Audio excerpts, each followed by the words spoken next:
मोहम्मद यूनुस का फैसला होगा, बांग्लादेश देखेगा नया सूर्योदय। बांग्लादेश की पूर्व प्रधानमंत्री शेख हसीना ने एक ऑडियो संदेश में कहा। लंदन में अवामी लीग की वर्चुअल बैठक में एक ऑडियो संदेश में बांग्लादेश की पूर्व प्रधानमंत्री शेख हसीना ने कहा कि 2024 में बांग्लादेश अवामी लीग के हजारों लोग मारे गए हैं। अवामी लीग के सभी पार्टी कार्यालय जला दिए गए हैं। बांग्लादेश की वर्तमान अंतरिम सरकार के सलाहकार मोहम्मद यूनुस पर मुकदमा चलाया जाएगा। बांग्लादेश एक नया सूर्योदय देखेगा।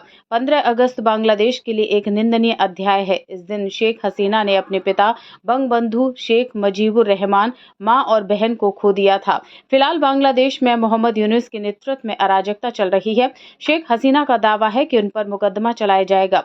इस बीच बांग्लादेश और भारत के बीच तनाव के बीच सोमवार को दोनों विदेश सचिवों की बैठक हुई। भारतीय विदेश सचिव विक्रम मिश्री आज सुबह ढाका पहुंचे। बांग्लादेश के विदेश सचिव मोहम्मद जसीमुद्दीन और भारत के विदेश सचिव विक्रम मिश्री अपने अपने पक्ष का नेतृत्व करेंगे। हसीना सरकार गिरने के बाद आज पहली भारत बांग्लादेश बैठक हो रही है।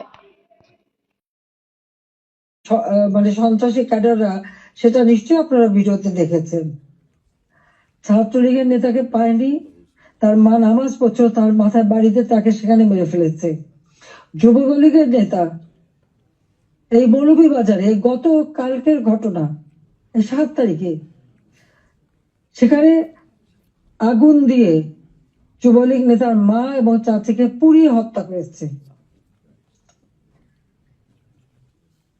250-র উপর থানা যখন অগ্নিসংযোগ করেছে, লুটপাট করেছে, পুলিশ ভিতরে তাদেরকে পুড়িয়ে মেরেছে, পিটিয়ে মেরেছে।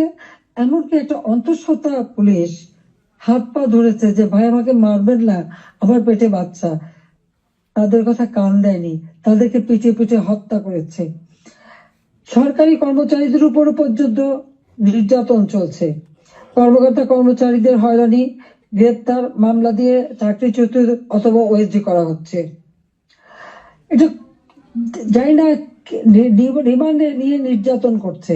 আমাদের আওয়ামী লীগের নেতা থেকে শুরু করে সকলকেই রিমান্ডে নেওয়ার পর তাদের উপর অকথ্য অত্যাচার হচ্ছে, নির্যাতন করা হচ্ছে। চরম মানবাধিকার লঙ্ঘন চলছে বাংলাদেশে। চরম একটা ফ্যাসিস্ট সরকার। আমার বিরুদ্ধে কথা বলা হয় আমি নাকি ফ্যাসিস্ট ছিলাম, আমি নাকি স্বৈরাচারী ছিলাম। আমি একটা প্রশ্ন করি, আমার সময় তো সংবাদপত্র, টেলিভিশন, রেডিও, সোশ্যাল মিডিয়া সবই তো সম্পূর্ণ স্বাধীনতা ভোগ করেছে। যার যখন যেরকম আলোচনা করা দরকার করেছে। টক শোতে যত রকমের সমালোচনা করা তারা করেছে। রেডিও, টেলিভিশন, সংবাদপত্র সবই তো স্বাধীন ছিল। কই এখন তো তারা কোনো নিউজ দিতে পারে না। প্রত্যেক জায়গায় ইউনুস তো নিজেই একটা মাস্টার মাইন্ড খুনি, তার এজেন্ট সব জায়গায় আছে। প্রত্যেক জায়গায় তারা ঠিক করে দেয় কোন সংবাদ যাবে, কোন সংবাদ যাবে না। এই যে বাংলাদেশে এত ঘটনা ঘটে যাচ্ছে, প্রায় 1 কোটির মতো প্রতিষ্ঠান শুধু অগ্নিসংযোগ করে ধ্বংস করা হয়েছে।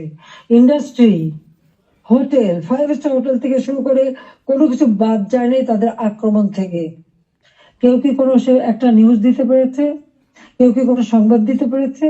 কেউ কি বিচার চাইতে পেরেছে?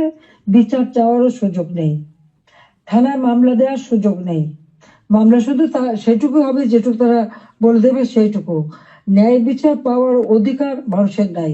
উচ্চ আদালত থেকে শুরু করে সর্বক্ষেত্রে দলীয়করণ, চরম ভাবে দলীয়করণ। বলছে বৈষম্য বিরোধী আন্দোলন। এখন তো দেখা যায় সব জায়গায় বৈষম্য সৃষ্টি করা হচ্ছে।